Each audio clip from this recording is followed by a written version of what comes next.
তুমি সিগারেট খাও? জি খাই তো। কেন খাও?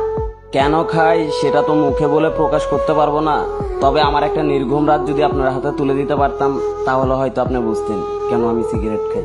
এখন থেকে আর কখনো সিগারেট খাবা না। কেন খাবো না? আমি বলছি তাই। কে আপনি?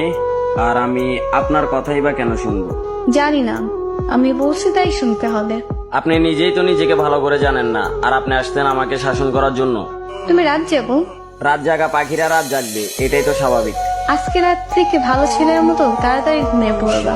এই যে ম্যাডাম, 2-4টা ঘুমের ওষুধও আমাকে রাত জাগা থেকে বিরক্ত করতে পারে নাই, আর আপনার মুখের কথায় আমার রাত জাগা থেমে যাবে বললেই হলো। জি বললেই হবে। মুখের ওপর কথা বলবা, একদম মেরে সোজা বানিয়ে ফেলবো। আপনার কথা শুনে মনে হলো আমি একটা খেলার পুতুল, যেরকম নাচাবেন সেরকমই নাচবো। এত অবসর কেন তুমি? নিজেকে অগোছালো করে রাখতে ভালো লাগে তাই। নিজেকে গুছিয়ে রাখতে পারো না? যেখানে নিজের জীবনের প্রতি কোনো মায়া নেই সেখানে আর জীবনটা গুছিয়ে কি করবো? ও আচ্ছা, তুমি এত উৎসুক না কেন? খাওয়া তো ঠিক মতো করো না? পরিবারের জন্য মাথা ভর্তি টেনশন, প্রিয় মানুষের দেওয়া আঘাত। সকালের খানাটা ঘুমে ঘুমিয়ে চলে যায়, দুপুরের খানাটা বিকাল 5টায়, রাতের খানাটা রাত 3টায়। তাহলে চিন্তা করেন শরীরটার কতটা ভালো থাকবে। এত এলোমেলো হয়েছে কিভাবে?